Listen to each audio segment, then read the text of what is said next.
What's good, everybody? It's your boy O'Shea Duke Jackson back at it again with another collaboration on my channel here, guys. Thank you so much for being here. Today, I have a very powerful brother. You guys know him on my channel for collaborations in the past. I'll let the brother explain who he is. I'm George Macon from Street Media TV. I have a pretty much family channel. We talk about the Black family and restoring the Black family. It's okay to be a husband. It's okay to be a wife. I promote pictures and my family and everything because I try to show the Black community that it's possible. We got to go against what they promote and be revolutionary. I also have Urban Nerds, my 501c3, bringing Black intelligence back to the community and restoring order and teaching kids that they can become the best versions of themselves. So we're doing the work on the ground, and that's pretty much who I am and what I'm about. All right, and editors give him a round of applause.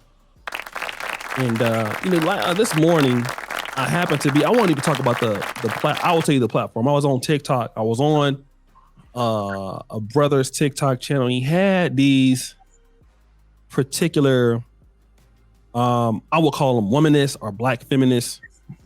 That I came on to talk to him, but they happened to be on the panel, and he had a panel called the Scent Panel, and he had.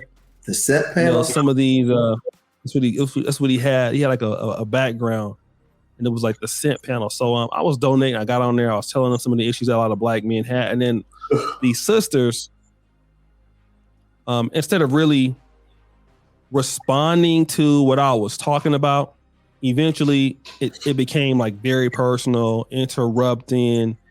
Of course, I had to cut some out real quick. You know what I mean? Because it was coming at me. So. It got her. And I was wondering, like, it got to a point where they was talking about, Kevin Samuels is dead. Y'all gonna end up like him. And I'm like, we're not even discussing that particular conversation. Why are we getting personal? And and these chicks were very rude, right? And so right after that, I ended up calling you and telling you about it. And you had some amazing discoveries that we're going to talk about today. And what is that? Well, this is the thing. This is social media, and in social media, you got all kinds of weirdos and people that come here because you can make money. You could be the butcher, the baker, the candlestick maker on social media. You don't have to prove anything. And this is a space where a lot of hurt people come on here and use social media as their therapy. But I want to talk to Black men for a minute. I want Black men to stop arguing and talking to women about things of these topics. And I'm going to deal with you first, O'Shea. I'm going to deal with you as a Black man.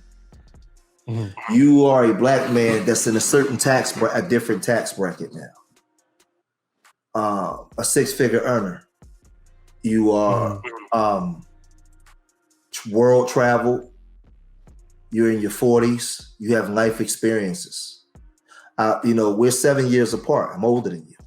But I told you before, I said, I asked you a specific question before. I said, how many people can you name that come from where you come from? Probably other than Dynas, that come from where you come from. That's been traveled the way you are and educated the way you are. How many people can you point them on one hand? Yeah, I can point them on for sure. That I know of. It's just that you know of, right? It's not a lot, right? Right. No. And this is the issue. Where I come from, I don't know no brothers that went all the way across the country to go to school, then went to another country to go to school, then moved to Africa, and he's saying he's pro-Black, and he's hiring Black people. And he got a white person all the way in Russia working for him too.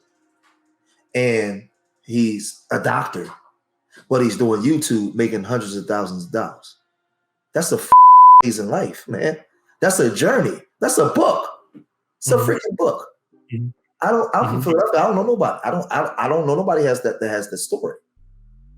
So I'm saying all that to say that as your brother that love you, I'm telling you, you are too accomplished to be online, dumbing yourself down and be arguing with people that that's operating from their trauma and pain that's going nowhere fast. As men, we have to start building. When in our communities, the way our communities are messed up, you're going to have hurt women. And remember what I told you on the phone? Those same women that will curse you out and disrespect you because of the tax bracket you in and the success you have as a black man, those be the same women that be trying to sleep with you if they saw you in person. Because of the economic status that you have and the accomplishments. But in the black community, our women are not conditioned to respect us. And I don't blame them for everything. It's not all their fault. I'm black first. I understand what the enemy has done. What do our women come to us for, O'Shea? Nothing. Other than dick. We don't provide anything. Nothing. So in the black community through warfare, when she's molested, 90% of the time it's by somebody that look like her, right? When she's beaten, it's somebody that look like her. Right. When she's having sex and making bad decisions as men and become a single mom, most likely it's by somebody that look like her. So because she doesn't understand the system and the way it works, she sees psychologically the black man as her enemy, even though she'll still sleep with him and have babies. The black man, it's the same thing. Most likely he's been traumatized by his mama or his daddy or the people of his community and all those different groups. And so what you do is you create a recipe for when we come together for a collision course. Boom. And why are you saying this, George? Because now you have hurt men that blame women for everything and their mamas and hurt women that blame men for everything. And then you have the other black people. Right. It's our job to build stuff, create industries and opportunities for our people. If you want that to change, we gotta stop talking to certain black people. I'm not saying turn your back on certain black people. I'm saying stop talking to them. They're not in a position where they hear what you're saying. They're not in a position. Because a brother like you, I'm gotta keep it real. See, I'm gonna tell you, some people be come and say, "Oh man, you dick eating. Oh man, you on O'Shea dick." No, a brother like you with the accomplishments that you have should be respected in the black community. People should say, "Damn, brother, you went to Africa. How is it in Africa? You went to Poland? Yo, tell me about Poland, man." Brothers in California, but yo, you went to the East Coast to go to school. How is it over there? What the girls look like? What's going on over there? Man, you've been here, you've been there. Because most black Americans don't even leave their city, let alone their neighborhood. So what I'm saying is, when you've been accomplished like that, we have to start linking up with each other and providing opportunities for our people. When we have positions where we can provide opportunities for our people, you'll start to see less and less of the disrespect. Because they're going to know when they see you, I can't act like that when I go around them. I'm going to start tucking in my shirt. Case in point, when Farrakhan come to town in Sacramento and he come to the South Side, is anybody killing each other over there? For those couple hours while he's there? No, because it's already expected behavior of the group. You already know how you're supposed to behave when authoritative figures come into town. Right. The problem that we have is as black people, as black men, we're not operating as authoritative figures to the point where you set the standards. You have the high bars. So when black men come around you, they know how to behave. Take the woman out the equation for a minute. We start setting standards for black men. So because remember, drug dealers in the black community, when I sold kilos of cocaine, I didn't sell drugs for women. I sold drugs for men. Now, see, this gonna go over some people's head. Oh man, okay, go ahead and break it down. Pause. I wanted to be seen amongst men. When I knew that I was the alpha, that nigga on the block, when I came through in that SC 400 or that NSX, and we came through, and all the stopped and looked and said, "That's them dudes." All the girls said, "Well, who the hell is that?" Because I was looking at you, but you looking at them. I wanted to be seen amongst men. I wanted to be the alpha amongst the men. I wanted to be the big nigga on the block. I wanted to be part of the crew that's holding everything down. Slicker than most crew. I want to be them. Mm-hmm. So what I'm saying is, until men start having high standards for themselves, Mm-hmm. you're gonna always have problems with your women. You, at the life you're living now, do you have? I asked you this on the phone. Do you have? When you in Africa, how much trouble do you really have with those women? Not nearly as much as I used to have in the United States. But if I was in the States, it still would be the same. I wouldn't have that many issues. Because you've leveled up to accomplishments that when they see you, you don't have to tell them, they see it. That's true. Yeah. They see it. Mm-hmm. I'm telling black men that you get submission through your service. Mm-hmm. Through your service. Mm-hmm. That's where your submission comes from. The white man gets submission from the black woman because he provides opportunities for her. Mm-hmm. He gets submission through his service. You don't have to live next door to him. Show me anywhere where you ever see these oligarch families come and do interviews or Never. be sitting courtside at a basketball game. Never. Show me when you see the Rockefellers courtside at the Lakers game, or Never. the Mellons, or the Morgans, or Never. the Vanderbilts. Mm-hmm. You don't see them. If you do, they don't put the cameras on them. The Johnson family from Fidelity. Yeah, never. They're there, but they're invisible. That's how they keep their power and their lure. They just provide opportunities. They create the curriculums in schools. They control industries, and they provide the opportunities. And because of that, you submit to it. What I'm saying is, black man, is if you want submission from women, mm-hmm. you have to love your brother enough to work with your brother to mm-hmm. provide opportunities. When I said I wanted to be seen amongst men, when me and my crew pulled up, it wasn't no women in the crew, it was all dudes. Right.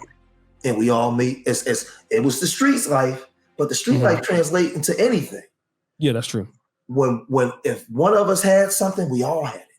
Right. I'm not gonna go buy in 1997 the SC 400 mint green and my homie ain't got one. No, mm-hmm. man, he need the red one then. If I got the green one, because we come through these. Watch this. Or know who top dog. That's how we talk. We never talked about doing it for women. We said these don't know who the top dog on the block is. So the question I have is this, because some of the brothers that may not, I understand what you're saying as I've come into the knowledge, right? Mm-hmm. Living this life the last 6 years, 7 years outside of America, but a lot of brothers are going to say, look, when we interact with other communities of women, be it Caucasian or Hispanic, or and then you have your particular African American men going to the Brazils, the Dominican Republics. I don't have to put in that act of service for these other groups who recognize the good qualities that I have as a black man. In fact, there is some particular belief that the black men, when they go to these other places, that they are now what do you call it? Exotic when they show up on the scene and things of that nature. What would you say to a person that would have that particular kind of argument? I would tell them that you have no power. You are crossing the line into another man's domain. The reason why you don't have to work as hard, because those men in those communities are working together in tandem to provide service for their women. And because of that, they have submission from their women. And because of that, the women are not as hostile. Mm-hmm. Because the men, so now you are impeding on other men's, what's the word I want to use? Other men's workings. Okay. Mm-hmm. The work that those men are doing, you're leaving from your yard to go into another person's yard. And this is why a person like Austin Holloman has to leave Brazil. Because once you get in trouble, your power is there. Because the women are disgruntled, that makes the men upset. No disrespect to Austin Holloman. Right, I understand. I'm just making a point. Right. There's no protection for you there. Because you got one time to screw up. And when those women are disgruntled, guess who they go to, O'Shea? Their own men. Their problems. They're men. They're men. And you know what their men do? This is our block. Right. This is what they say. We ain't like you African-American Negroes that run away and want to date our women. we stay with our women. We don't come over to your women to date your women. We stay with our women and we build communities. You're over here. So if you're over here, you better keep your head down, shut the hell up. You'll never run for office and get any power. You come and screw some bottom of the bucket chicks. But if you give any of them any trouble, you better get the hell out of here. Right. You over there in the Philippines and all those places, you ain't getting no power there. Right.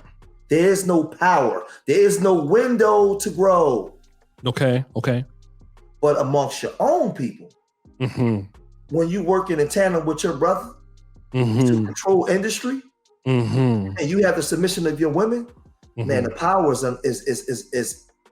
unbelievable. And the proof of it is the power that you're able to exhibit right there in Uganda now, based off of what you built from scratch and the economic streams that's coming in now. It garners submission and power.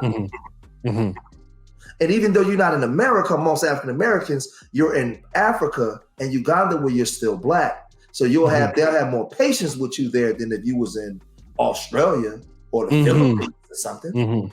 So I'm telling black men, stop arguing with women. What are you arguing online, arguing with women for? Stop trying to explain yourself to women. Stop trying to. Shay, when you went to college to get your degrees, did you get permission from black women, or you just went and did it? I just went and did it. When you went to Africa to embark on this journey, did you get permission from black women? No. Right. So what I'm saying to you is, what I'm saying to black men is, you don't have to argue with women about any goddamn thing. The greatest thing that they got you believing is that you can't work with your brother. You have to work with your brother. If you notice, a lot of you brothers in the manosphere, when y'all started to come together in the corner and talk about women, those women showed up. Even though they didn't like what you talked about, they still came over to where you was. Women are going to find you because they're genetically wired to serve you. But the black woman can't serve the black man properly if he's not in position of service to her, because he has to provide the platforms for her. This is why you can go to another man's house and his woman is more submissive. Let's look at the type of men that those women come from. Okay. Very simple.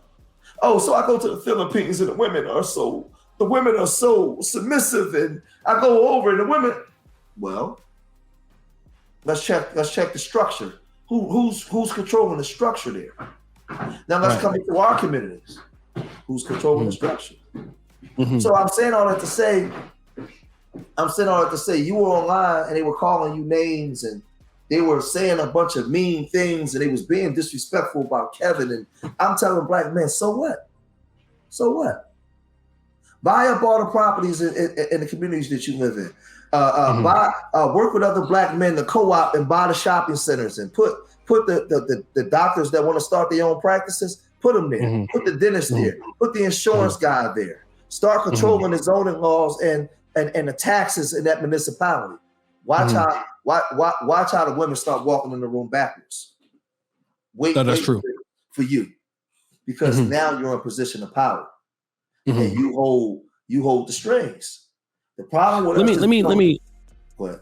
Oh no, finish what you're saying. The problem is what? The problem with us is we don't get it. People hear what I'm saying and they look at me as I'm the bad guy, but I'm telling you, the Latino community ain't talking. Listen, when the Latinos come in the black community, they come to set up shop and make hundreds of millions of dollars. How much money y'all think on the East Coast, here in Philadelphia, people that's watching, New York City, Boston, from Boston down to Virginia, all these corner stores these Dominicans got, how much money do you think they gross or they gross within a year? A lot of money. Who knows? Unimaginable. So now watch this, black man. When he does that, how do you think he viewed the black man? He left the Dominican Republic and Puerto Rico, or the Honduras, Panama, and all these places. He came into your backyard, your home. Right. He made all this money where you've been living at for hundreds of years. What do you think how do you think he really talks about you in Spanish and inside his household? Oh yeah, it's bad. You wouldn't even want to know. Because this is the thing. Yeah, you can run over to where they women submissive, but can you open up shop in their communities like that? Never. They might let you open up one or two, but can 15 of y'all open up on every corner? No. let me ask you. I think I almost forgot what I was about to say, but as a question for some of the black men out there that are having an issue, because one of the things obviously I know what you're saying is right. Me living in this life of wanting to control the economy as much as I can, trying to work with people, pulling other men into the business, which has helped me. But for some of the brothers, they don't have any. Let me ask this question before that one. Let me scratch that one. When I was talking to those ladies this morning, I realized that, and you pointed this out, a lot of black women have no ever understanding of what male leadership looks like, and they've never been under it. So that is problematic because the way that these ladies were talking, I'm like, okay, these ladies have no, and I'm talking about, I'm not being, I'm not a mean person, you know what I mean? So it takes a lot for me to want to yell at somebody or even in a debate or whatever. But you can clearly tell that these women have they have never been on any leadership of any man, period. These are mean-spirited vagabond type ladies, right? And you broke that down, that a lot of women in the black community have no experience with male leadership. What do you mean when you say that? Yeah, a lot of these women, they never came up under the guidance, protection, direction, and correction of a man. Never. The first example in their life has never been a man. So they'll come together and have sex with you, do all kinds of nasty stuff with you. But the idea of having to submit to you and actually be with you, they don't know how to do that. They don't know how to do that. And they don't have a discernment of even how to pick a man. So it's second nature to respond to you in the way that they do, because they don't have to come to you for nothing. You don't employ them. Only thing you do is give them 1,400 mile an hour pounding all over the place and then leave them. For the most part, that's what we do. They don't come to us for nothing but sex. We don't provide anything else. So I'm telling black men, stop arguing with the sisters of our communities.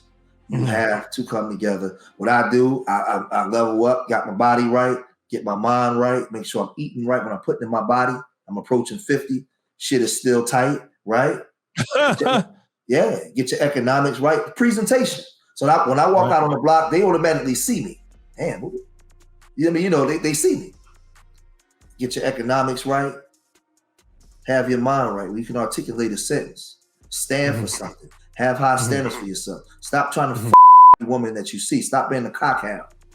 That's a very Have good some problem. standards. Allow women to come around you and be able to talk and do business without thinking that you're trying to Right. You have to be a man. We have to start being producers, man. Listen, I get it. They women, listen, I come from the block, man. I don't care about none of that. Miss me with that. I know what they doing. I don't. That ain't what we talking about in here. We talking about what we doing. Right. What we doing. Right. Because the minute we start doing, you're gonna see a change in them. I told O'Shea this 4 years ago. What did I tell you? I said, O'Shea, the minute you get this thing off the ground and get your money right, watch the submission you get from women. Watch how they change the way that they approach you. And you would give me pushback early on. Man is fair talking points. But I'm older than you. I've seen it. We revisit this again. Now, the position you in now. You know why you get submission from those women over there in Africa so much? Because they see how you work with other men. And they see how you employ those other men. If anything get a woman wet, is a powerful man. They got to go change their drawers, bro. It's a powerful man. Because they automatically see protection. And I'm telling black men, you spending time trying to correct the woman for what? What are you trying to correct the woman when you ain't even work with your brother to make sure that he got his stuff right and y'all got it right together? After that, you ain't got to correcting the woman is being successful. But then some of y'all will say, well, that's not true because these simps see two different arguments. Yeah, you have simps out here that don't have a lot of life experiences with women, and they go out there and they beta mailing it up, paying for sex and pay. That's not my conversation. I'm not talking about that. So I know a lot of you dudes don't bring that into argument. I'm talking about leveling up in the communities that you come from, right? having your practices in the Black community, working with investors to get property, to own everything. Like, we should have a bunch of millionaires in the Black community, but instead these Russian Jews and Asians, these Koreans, is becoming a millionaire because they brought the whole ghetto. First, the Koreans had a Chinese store on every corner. They made money, and then they brought your projects, and then they brought all the buildings and all these condos they putting up now. They Korean and Russian Jew owned, and where you live at, right? Exactly. And while you running out talking about something, you get submission. Those men got submission because they got power, right? Economic power, right? And culture. Yep. You create your own culture as a man when you start setting high standards for yourself. Remember, I told you, I said there's every law that's created on the books around the world was created for men, not women and children. That's true. Every law that's on the book, it was created as far as got something to do with human beings. Those laws were set in place to police men, to keep order. Because if they said effective immediately Wednesday at 12:01, at 12 o'clock, no man on the planet should abide by any laws of the land. What's going to happen to women and children? They're going to be in a lot of trouble because dude's going to be doing all kind of crazy stuff. We won't talk about it here, but we know what they're going to be doing. Men with order, punishment, and opportunities. I'm gonna say it again. Men police men with order, opportunities, and punishment. That's how men keep men in line. He has order. If he says march to the left and you right, they just kill you or get you out of there. They're not playing with you. Order, opportunities, and punishment. That's how men police other men. In the Black community, we don't have no sight of idea of that. What do you think that the Arab man or the Indian man says about the Black man? When he see you in your suit riding around in your car and he's sitting in the community buying up everything in the community you come from, he just came here from India 5 years ago. What do you think he says about you? You gotta be saying something. He's not saying nothing nice. Right. See, we gotta have a real conversation, Black man. I get it, you have your individual success. But brother, you could be way more powerful and have a whole lot more if you understood the power of the community that you come from. And you're watching these other groups say, oh, you don't love your people. You don't want that. Oh, I'll take this. Oh, you don't want that either. I'll take that. Oh, I'll take this too. And then sometimes taking the women in your community too, because they be working for them in them corner stores and liquor stores and everything else. Yeah. So they take everything. Then when something happened to you, you wonder why you don't have no power. And then you say, well, they passed the anti-hate crime bill for Asians and gays, and they didn't give Black people nothing. You don't deserve nothing. All the shit that our ancestors did, you y'all won't even East St. Louis, Detroit. Y'all, our Black people should own all of that by now. St. Louis for sure. East St. Louis, Cleveland, Cincinnati. Yep. All of that, we should be in there. Detroit.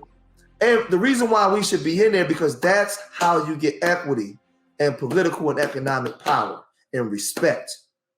And people start taking you serious. So when you say, hey, I don't like the way these women are behaving, and you tell your congressman or the senator and say, yo, we got this bill, we need this thing passed, so we ain't. Oh, you start seeing shit get done. Gays can get shit done. Gay men can get shit done because I'm gonna tell you why gay men are so powerful, O'Shea. They have something that nobody else has.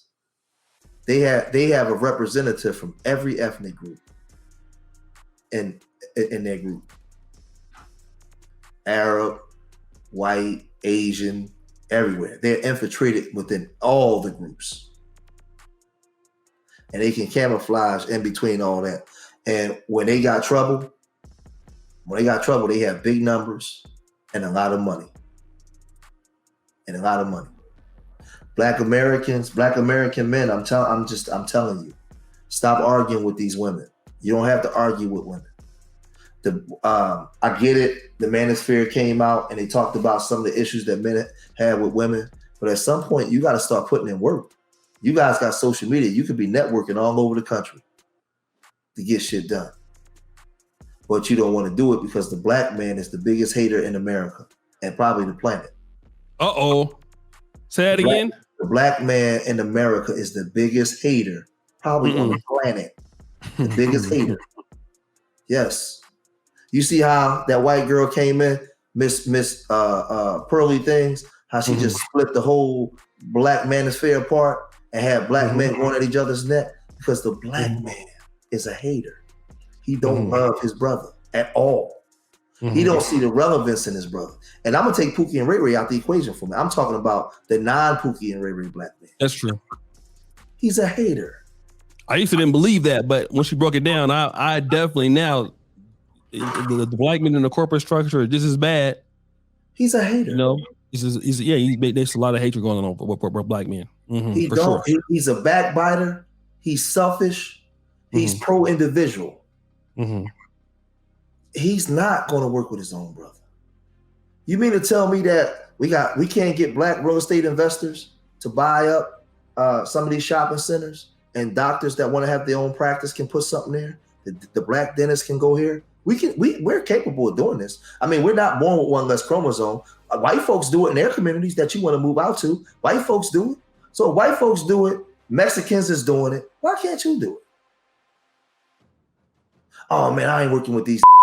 Well, it's gonna be like that for the first couple of years until you start redeveloping your own people, because that's what you're supposed to do. The white man love his women enough to redevelop his community so much that you want to go women because you think that she's more submissive. I'm gonna say this again: the white man love his people so much that he was willing to invest and develop his people from the way the Polish used to be in the 50s and 60s, 40s, 50s. The Italians, they developed their people, moved into suburbs, got homeowners insurance and life insurance, and created equity and built economic power for themselves.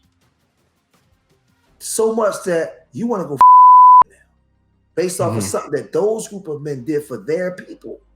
You can't get around this. You can't get around this. There's no way you can argue with me around it. Get around it, but they can't. They're gonna be in the comment section. What you claim is more submissive because of the structure that was set up by their men over time. Now, does white supremacy have some say so on what happened to our people? Absolutely. I'm not saying that don't exist, but ain't nothing stopping you brothers today from studying the playbook and emulating it yourself in your own community. And getting the power, controlling everything, having economic power, having a say-so. And until the black man decide that he want to have a say-so, your women ain't going to respect you. They wrote this in King Leopold's letter. Go read King Leopold's letter to the missionaries and what it said on how to separate the black woman from the black man. It said that we must make the black man disrespect everything that he would use to affront us. I'm going to say it again. We must make him disrespect everything that he would use to affront us. Second thing, we must make their children disobey their parents and always obey all what they call them, not the preachers in the Catholic Church, the priests. We must make their children disobey direct orders of the parents and always obey the priests. And we must also keep their women in 9 months of suppression to work freely for us. That's what he said on how to break a nigga. Not the Willie Lynch letter, which wasn't real. I'm talking about King Leopold's letter, which was a real letter. I'm talking about P.W. Balfour's letter in South Africa. And what they was and countless other letters that was written here. Andrew Jackson, what he wrote about the Negro, how to break a nigga. Madison Grant, when he said the determination of the intelligence of the Negro depends on how much white blood he has in. So when you say that I can't work with these black people, I gotta go around white folks, you actually proving the white man right. George Macon didn't say you was a savage. The white man said we were savages. The white man said he educated us in his schools and educated us to a point where we're able to exhibit pro-social behavior in society, and now we can go outside in society based off of his teachings. It was black pastors that in the 1800s that thanked the white man for bringing us here under Christianity. So I'm saying all that to say, when you get on here and you talk bad about your brother and your own people, you actually supporting white supremacy against yourself. You're doing it yourself. I didn't say that. Bull Connor said that about us. I didn't say that. The president of the United States right now said those things about us. George Macon didn't say that. So we say disparaging things about each other and not willing to work with each other, you actually prove the white man right. And you're actually making yourself powerless, because in proving him right, you're not doing what you're supposed to do to counteract what he said. And this is it. So I study our history and I stand firm on what I know. So I tell O'Shea, brother, you're accomplished. I'm not saying the sisters are beneath you, but those type of arguments are beneath you. You're too well-traveled, and you have life experiences, and you have things to offer the community that the community needs. They can't even come talk to you. Stay online and keep arguing with men that want to give you the ear to argue with. I got caught up in that for a while. I don't be on them panels and arguing. When I'm arguing with these women, my wife upstairs. Yeah. It's a waste of time. I hardly ever do that, but today, man, it was crazy. The last thing I want to ask you is, for some of these black men who are, I noticed that a lot of us, as African Americans, we can come together, maybe party, especially some of the men, or watch sports. But then when it comes to understanding the rules of engagement, it seems to be quite difficult in getting black men together to achieve something, because we've never done it and we don't depend on each other for any resources to do it. And now you're trying to tell these people who have never had to work with anybody in their community achieve something to do it. And obviously you're going to have a lot of problems up front. I mean, I've experienced that here in Uganda, where you have a lot of problems with, some of the men I used to working on the team, used to the rules of engagement, used to being honest, used to telling the truth, used to being transparent. It's a big problem amongst men. But it takes a while to get to that sort of system where, we're all sacrificing for the group, because many of us don't know how to do that. How do you suspect is the first step? Because a lot of times, brothers, once you get to that first problem, and I notice when you work with black people, right? It sounds good, but as soon as you have a problem, see, I knew these jiggers wasn't X, Y, and Z. That's why I don't deal with y'all, right? And I know it's easy when you first get the issue to leave, right? But to keep powering through those circumstances, how do we do that? Because a lot of brothers, maybe they're interested in doing so, but they don't foresee the problems you're going to have, because you're going to have some brothers that coming from a very selfish mindset. They don't know how to work as a team. How are you able to mitigate those realities? Well, one thing I disagree with is black men had worked together. When we was under overt racism, overt treachery, black men worked together. We had greats like Octavius Valentine Cato, people, Plessy versus Ferguson case. And we had black achievers, black men like Emmett Chappelle, Ernest Everett, Charles Henry Turner, the first black zoologist, the first actual zoologist that learned that insects can hear and change behavior based off of instinct and environment. Not white zoologist, not an Arab zoologist, an African American zoologist, Charles Henry Turner.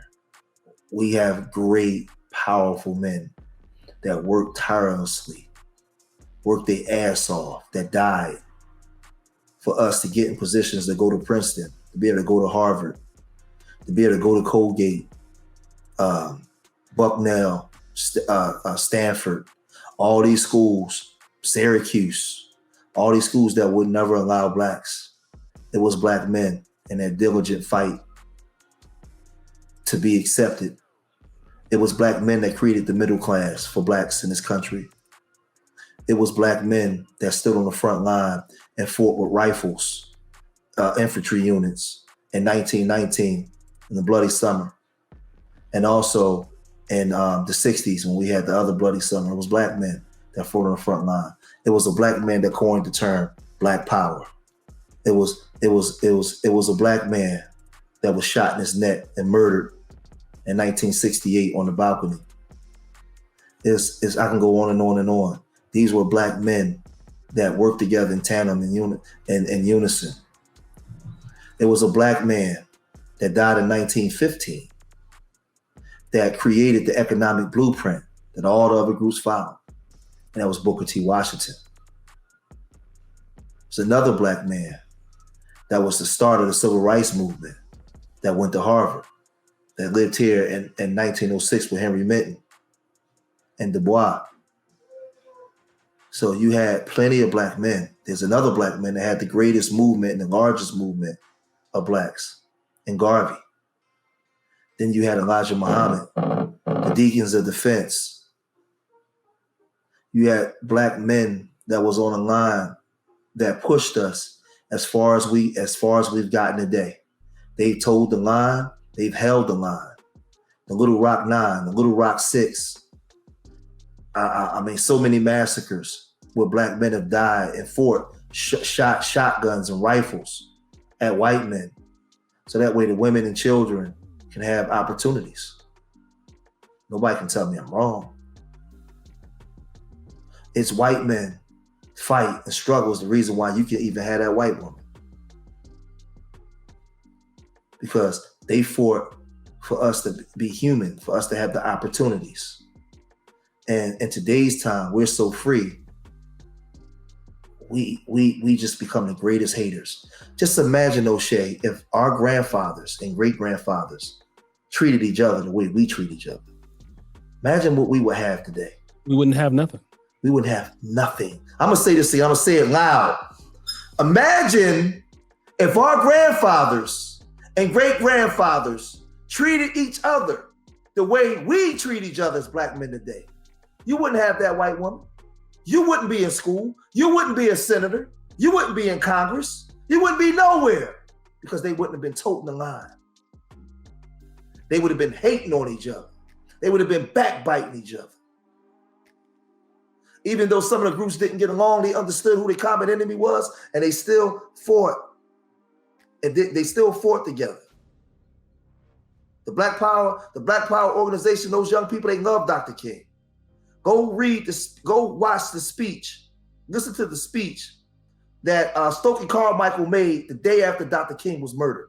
Go listen to it. We got to stop playing, man. Stop being lukewarm and tiptoe under the tulips. Stop coming in the comment section and talking about why you can't work with black men.